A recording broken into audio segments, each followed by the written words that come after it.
PIB notes of 5th February 2026. The government schemes meant to promote startups, especially in technology sector, include under National Quantum Mission, quantum startups are being promoted. Under National Mission on Interdisciplinary Cyber Physical Systems, the mission to support advanced technologies such as AI, IoT, robotics, the advanced technology startups are being promoted. Under NIDI, that is National Initiative for Developing and Harnessing Innovation Scheme, end-to-end startup support, that is from financial support to marketing, is provided by the government. Under Prayas program, prototype grant for early stage innovative ideas is being given. And especially the financially support is given through the following schemes. Fund of Fund schemes for startups, Startup India Seed Fund scheme, Credit Guarantee scheme for startups. In the field of biotechnology, big and bionist schemes are meant for early funding to biotechnology startups under Biotechnology Industry Research Assistance Council. The Tide and Genesis scheme are meant to promote startups in deep tech. Devni Mori relics of Buddha that were excavated from Gujarat were being exhibited at Devaramaya Temple, Colombo, Sri Lanka. The present installed nuclear power capacity in the country is 8,780 megawatts with 24 nuclear power plants, and the government has announced nuclear energy mission. This mission is meant to reach a capacity of 100 gigawatts nuclear power capacity by 2047.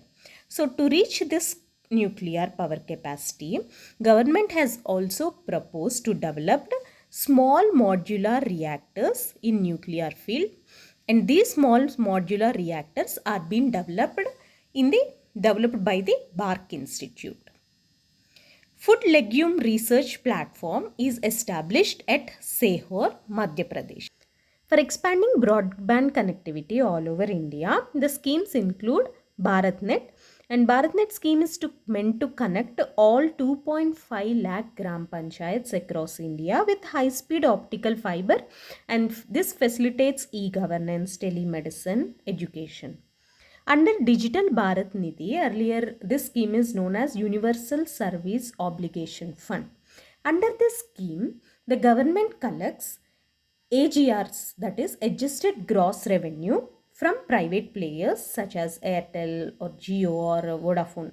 And this fund that is collected from the private players are meant to invest for affordable telecom services in rural and underserved areas.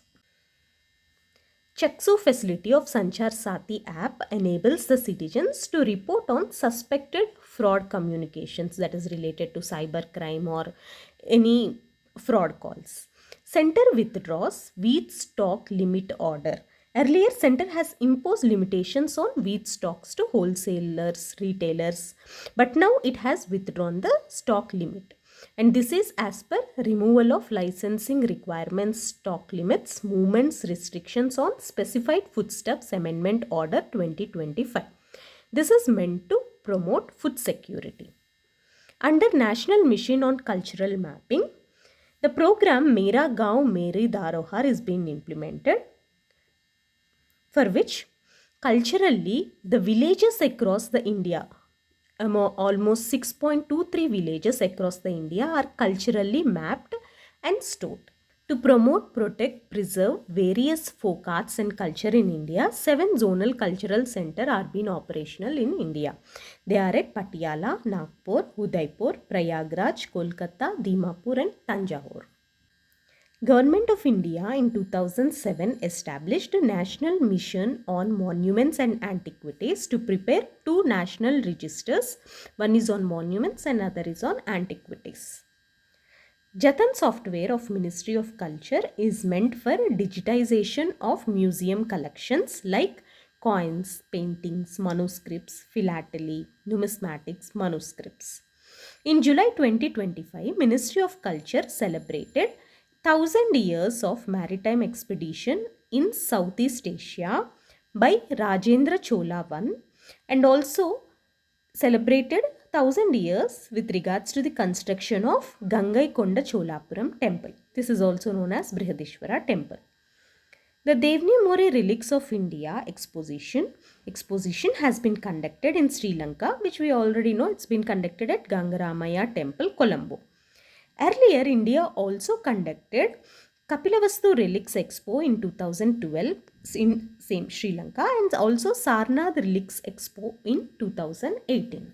The steps taken by Indian government to promote tribal cultural heritage is establishment of zonal cultural centers, as we already read earlier, support to tribal research institutes and tribal research information education, communication and events. So by promoting the research, the tribal culture, custom, books will be published and also documents will be stored. Sahitya Academy gives Bhasha Samman Award to scholars in tribal language and oral traditions. Northeast Center for Oral Literature is in Agartala. This institute exclusively caters to the languages of oral tradition. International Day of World's Indigenous People is being celebrated on August 9th every year. Under Guru Sishya Parampara scheme, younger generation is imparted training of Indian tribal art forms. There are 3,686 protected monuments and protected areas across the country looked after by Archaeological Survey of India. Hriday scheme that was launched in 2015 and was in force till 2023, I think. And the scheme full form is National Heritage City Development and Augmentation Yojana scheme. The scheme is aimed to preserve the heritage cities with a special focus on sanitation, security, tourism, heritage and revitalization. The 12 cities under Hriday scheme were Ajmer from Rajasthan, Amaravati from AP, Amritsar from Punjab, Badami from Karnataka, Dwaraka from Gujarat, Gaya from Bihar, Kanchipuram and Velankani from Tamil Nadu, Mathura and Varanasi from UP, Puri from Odisha and Warangal from Telangana. The Nehru Institute of Mountaineering, which is in Uttarkasi, and Jawahar Institute of Mountaineering and Winter Sports, Pahalgam, jointly conducted an expedition to Mount Aconcagua, which is in Argentina, the highest peak of South America. Neres app is a platform that facilitates market linkages between farmers of northeastern states and buyers across the country. Aerospace startup Space Kids India has launched Shakti Sat, which is a global mission. And this mission is meant to train 12,000 girls across 108 countries on space technology. They will train the girls on space technology, and they finally, after the training, they are especially meant for satellite launch under ISRO Chandrayaan 4 mission. It is a STEM initiative, that is Science and Technology, Engineering and Maths initiative. Interlinking of rivers. Under National Perspective Plan, 30 projects have been identified for interlinking. And among the 30 projects, only Ken Betwa link, that is Ken and Betwa are the river Yamuna tributaries, and only Ken Betwa link that is extended in Uttar Pradesh and Madhya Pradesh states is the only priority link that entered into implementation stage. Other projects are still in DPR or environmental clearance stage. Interlinking of rivers is nothing but transfer of water from water surplus places to water deficit places. The central government has codified 29 labor codes into 4 labor codes, and they are Codes on Wages 2019, Industrial Relations Code 2020, Code on Social Security 2020, Occupational Safety, Health and Working Conditions Code 2020. These 4 codes benefits the workers of both organized and unorganized sector by guaranteeing minimum wages and timely payment. Universalization of social security. Social security is nothing but sanctioning some pension scheme. Employment State Insurance Corporation coverage for establishments having more than 10 employees, and these are mandatory. Provisions of EPFO, that is Provident Fund, shall apply to all employees for establishments having 20 or more employees.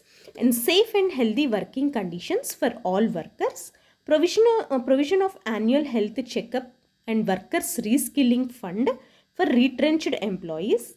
Women are allowed to work in all types of works and establishments subject to their safety. Definition of interstate migrant worker has been expanded, where it also includes migrant workers employed by contractors. The IGOT Karmayogi platform, it is under National Program for Civil Services and Capacity Building, and this program is meant to focus on digital learning and capacity building of government employees. The carbon credit trading scheme is a scheme for reducing greenhouse gas emissions from Indian economy. As per this scheme, the companies or the entities that have achieved the targets by reducing the greenhouse gas emissions are eligible for carbon credit certificates, and these certificates are tradable through power exchanges. India's first of its kind indigenously developed AI-based government-funded multimodal large language model for Indian languages is BharatGen. This BharatGen is very much in news. It is developed under National Mission on Interdisciplinary Cyber Physical Systems and TIH Foundation of IIT Bombay. The multilingual feedback platform, which is AI based, meant for grievance redressal of citizens, is CPGRAMS. As of 31st December 2025, the total installed power generation capacity in India is 5,13,730 megawatts. And from this, 2,46,942 megawatt, that is 48.07%, is from fossil fuel sources, whereas 2,66,788 megawatts is from non-fossil fuel sources, which is 51.93%. And the initiatives undertaken by Government of India to achieve this 500 gigawatt non-fossil fuel capacity by 2030 as per Paris Agreement, and to attain net zero emissions by 2070, which initiatives are taken are: first of all, the schemes. The schemes to promote renewable energy includes PM Kusum scheme, where farmers has to install solar pump sets. PM Suryagar Muft Bijli Yojana. This is meant for installation of solar rooftops. National Program on High Efficiency Solar PV Modules. Solar Power Scheme under PN Janman and DAJGUA. This is for provision of solar power for PVTGs, that is particularly vulnerable tribals and also other tribal habitations. National Green Hydrogen Mission, through which green energy is produced. Viability Gap Funding Scheme for offshore and offshore wind energy projects. The other initiatives to promote renewable energy are: 100% interstate transmission system charges have been waived off for interstate sale of solar and wind power. And standard bidding guidelines have been proposed for procurement of power from grid-connected solar and wind projects. And foreign direct investment has been permitted up to 100% under automatic route. Under Green Energy Corridor Scheme, new transmission lines have been laid. Solar parks and ultra solar mega power projects have been proposed. Viability gap funding are proposed for development of battery energy storage systems. Offshore wind projects and also pumped storage projects are supported. New nuclear power projects are being proposed, and National Green Hydrogen Mission is under implementation.